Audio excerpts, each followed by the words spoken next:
नमस्ते। इसका नाम तो सुधा नहीं दुधा होना चाहिए था। इसको तो पटाने की भी जरूरत नहीं पड़ेगी, ये तो खुद चल के आएगी। मेरा वो सबसे बड़ा बेटा है ना, इसका पति, वो पिछले 2 साल से विदेश में रह रहा है। रतनलाल जी, इंटरनेट ने चाहे जितनी भी तरक्की कर ली, वाईफाई, वायरलेस, लेकिन बच्चा पैदा करने के लिए आदमी को अपना तार औरत के मॉडेम में डालना ही पड़ता है। बच्चा वाईफाई से डाउनलोड नहीं हो सकता। बाबा जी, इंटरनेट और वाईफाई से पहले तो तार से ही काम चलता था, तब भी बच्चा पैदा नहीं हुआ। मेरा मतलब है कि 2 साल पहले तो वो इधर ही थे, तब भी बच्चा पैदा नहीं हुआ। चिंता मत करो पुत्री, हम तुम्हारे मॉडेम में ऐसी औषधि डालेंगे कि उसके बिना ही बच्चा पैदा हो जाएगा। बाबा जी, ये है मेरी दूसरे नंबर की बहू शीतल। नाम शीतल है लेकिन स्वभाव से थोड़ा कठोर है। अरे कितनी भी कठोर क्यों ना हो, हम तो वो हैं जो लोहे को पिघलाकर उसका आकार बदल देते हैं। तातिया। बाबा जी, ये है मेरा दूसरे नंबर का बेटा पंकज, इसका पति। बाबा जी, ये कॉल सेंटर में काम करता है लेकिन नाइट ड्यूटी में रहता है। अब रतनलाल जी अपनी नाइट की ड्यूटी वहां निभाएगा तो यहाँ की ड्यूटी कब निभाएगा? बताइए, बच्चा कैसे पैदा होगा? बाबा जी, हमारी सेक्स लाइफ बहुत अच्छी चल रही है। वो तो कुछ मेडिकल इश्यूज हैं, इस करके बच्चा नहीं हो रहा है। आप ना ज्यादा ज्ञान मत बांटिए। बाबा जी से ऐसे बात करते, माफी मांगो। रहने दीजिए, बच्ची है, हमने माफ किया। बाबा जी, ये है मेरी सबसे छोटी बहू पुष्पा।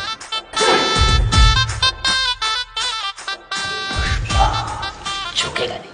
पर बाबा, झुकेगा नहीं तो बच्चा कैसे पैदा होगा? बाबा जी, ये है सैम, मेरा नालायक बेटा, पुष्पा का पति। नालायक पैरछू, दिन भर बस जिम में करता रहता है, कोई काम धंधा नहीं करता। दिन भर जिम में डंबल उठाते रहो, तो बड़े बड़े नंबल कब उठाओगे? अब मेरा मतलब है, अपनी बीवी को समय कब दोगे? जी बेटा, पूरे दिन में इतनी भी ऊर्जा मत खत्म कर दो कि रात के लिए कुछ बचे ही नहीं। बाबा जी, ये है किरण, हमारे घर का काम करती है लेकिन परिवार जैसा है। किरण बेटा पैरछू। तुमको भी बच्चा नहीं हो रहा है? अरे नहीं नहीं बाबा जी, मेरी तो अभी तक शादी भी नहीं हुई। चलिए, बाबा जी के विश्राम का समय हो गया है। शाम में समाधान के साथ बाबा यही मिलेंगे। बोलिए रेंचो बाबा की जय।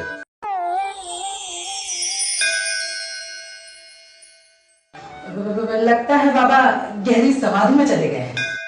लगता है गहरी समाधि नहीं, गहरी निंद्रा में चले गए तुम्हारे बाबा। उठाओ उन्हें।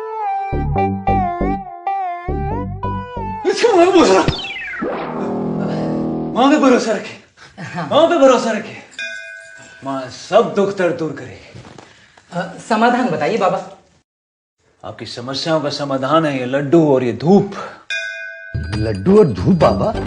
जी, आज खाना खाने के बाद आप सभी लोग ये लड्डू खाएंगे और ये चतुर बाद में ये धूप आप सबके कमरे में घुमाए। उसके बाद आप सब में से जिसकी भी हमसे मिलने की तीव्र इच्छा हो, वो हमारे कमरे में आ सकता है। हम उसे समाधान बताएंगे। पर बाबा वो। बोलिए रेंचो बाबा की। बाबा, आपने मेरे परिवार के साथ भोजन किया, हम सब धन्य हो गए। अब बस संतान उत्पत्ति का आशीर्वाद दे दें, मेरा बुढ़ापा सुधर जाएगा।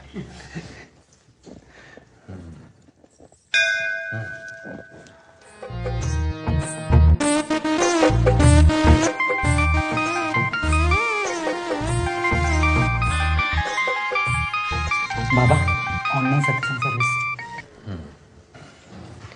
हेलो हेलो बाबा, कल मैं पूरे 12,000 देके एक रशियन लड़की को होटल में लेके गया।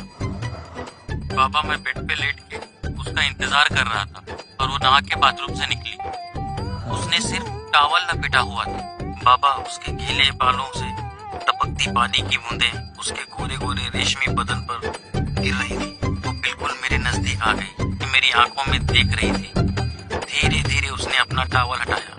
मेरी गांठ फट गई बाबा। ऊपर तो सामान बराबर था बाबा, पर नीचे मेरे से भी बड़ा लटक रहा था। पूरी रात में 7 राउंड मरा के आया हूँ बाबा। साला पहला इंसान होऊंगा तो 12,000 दे के अपने मरवा के आया हूँ। पिछवाड़ा बहुत दर्द दे रहा है बाबा, कुछ उपाय तो बताओ। बेटा तुमने गलत बाबा को कॉल किया। तुम्हें तो आमदेव बाबा को फोन करना चाहिए, वो अवश्य ही तुम्हें कोई आयुर्वेदिक इलाज बता दे।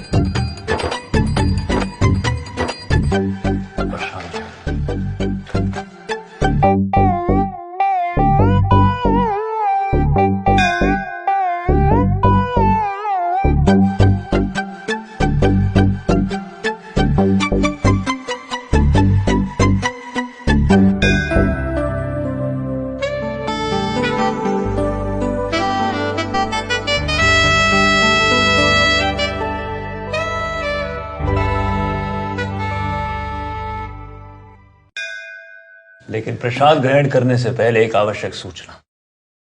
जब तक हम यहां हैं कोई भी एक साथ एक कमरे में नहीं सोएगा, सब अलग अलग सोएंगे।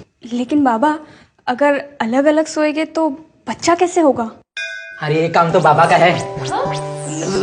मां है मूर्ख। इसका कहने का ये मतलब है अब आपको उपाय बताएंगे, और जब आप लोग वो उपाय कर लेंगे और उसके बाद संभोग क्रिया करेंगे तब बच्चा पैदा हो। इसका यही कहने का मतलब था इस चुप चतुर का।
Thank you.